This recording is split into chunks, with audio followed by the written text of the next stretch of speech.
బుజ్జి బుజ్జి బొమ్మలు. ఒకానొకప్పుడు ఒక చిన్న ఊర్లో చిట్టు పిచుక అనే అమాయకమైన పిచుక ఉండేది. దానికి ఎవరిమీదా ద్వేషం లేదు. అందర్నీ నమ్మే స్వభావం. ఒకరోజు ఆకాశంలో గుంపుగా ఎగురుతున్న కాకులు పిచుకను చూసి మాట్లాడాయి. అరే పిచ్చుక, నువ్వు ఒంటరిగా ఎందుకుంటావు? మాతో స్నేహితంగా ఉండొచ్చు కదా. నిజమా? నాకు స్నేహితులు కావాలనే కోరికే. మీతో ఉంటే నాకు చాలా సంతోషం. అలా పిచుకకి కాకులతో స్నేహమైంది. ఈ విషయం తెలిసిన పావురం మరియు చిలక పిచుక దగ్గరకు వచ్చి, పిచ్చుక, జాగ్రత్త!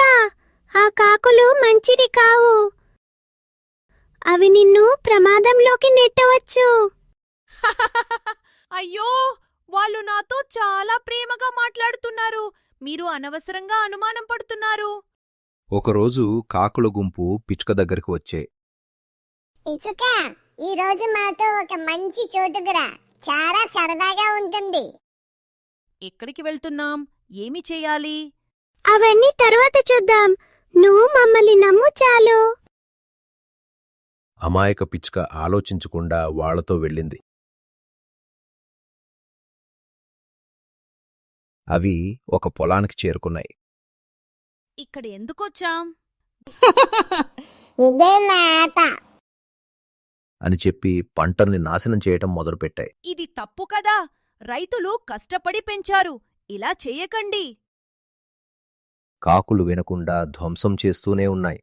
అంతలో రైతులు కర్రలు పట్టుకుని పరుగెత్తుకుంటూ వచ్చారు. అరే, మా పంటలు నాశనం చేస్తున్నారా?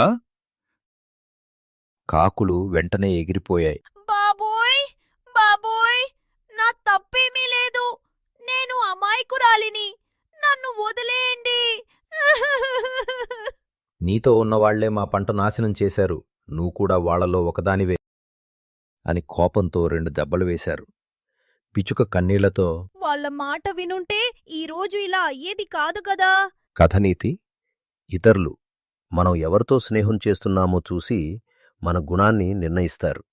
మనం మంచివాళ్లమైనా చెడ్డవాళ్లతో స్నేహం చేస్తే మనల్ని కూడా చెడ్డవాళ్లనే అనుకుంటారు.